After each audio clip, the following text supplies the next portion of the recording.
Tapos Carmen Escolano Guardian. Nakatira ako sa Pugon Tabi. Ang edad ko 73 na.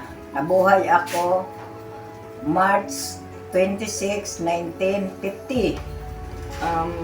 Ang interview po namo na ini ay tungkol sa kultural at paniniwala o pamahiin ng mga matatanda. Magandang hapon po, Dora. Meron po kaming ilang katanungan para sa inyo. Ito po yung una naming katanungan.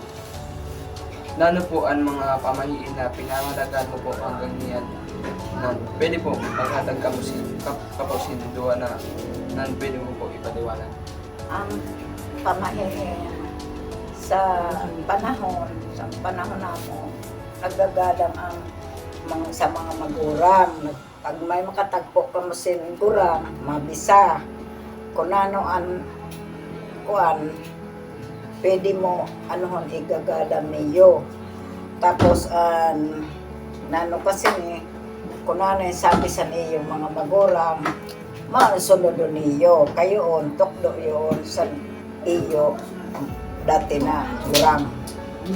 Ang kirokso na pagkuhan sa mga ina niyo, pag sunod niyo, kay tama yun na isasabi sa iyo mga magurang, dili ka mo magsutil.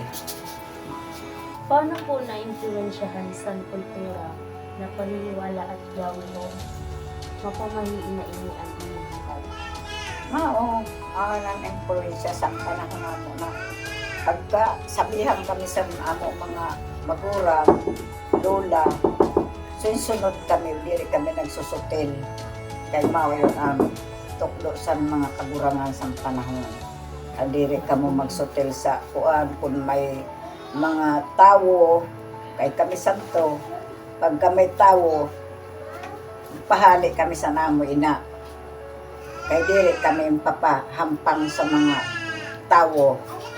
Mao ang sa panahon ang pamahiin, ang influensya sa kuan mga kabataan.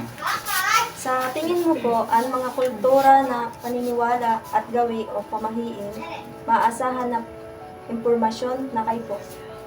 Mao yun ang tuklo sa mga kagurangan sa amo, sa mga kultura na inaano sa susunod sa mga kabataan. Kung ano ang imukuan, mga ano sa niyo magurang, mao yun ang susunod ni sakto. Ang susunod soon, kung ano ang mga maraot, diri ka mo maghimo sa mga maraot na diri bababagay sa mga hirugson, mga sa barkada, ka mo magsunod soon. Mao yun ang ipadagos ang pag-eskwela para pag ano niyo, mapanan niyo buhay. Salamat po sa pagsimbag po niyo sa sa hapon po namo. Ano man pagkakain ito, mayag na interview ka mo sa mga irog sa amo ng mga gurang.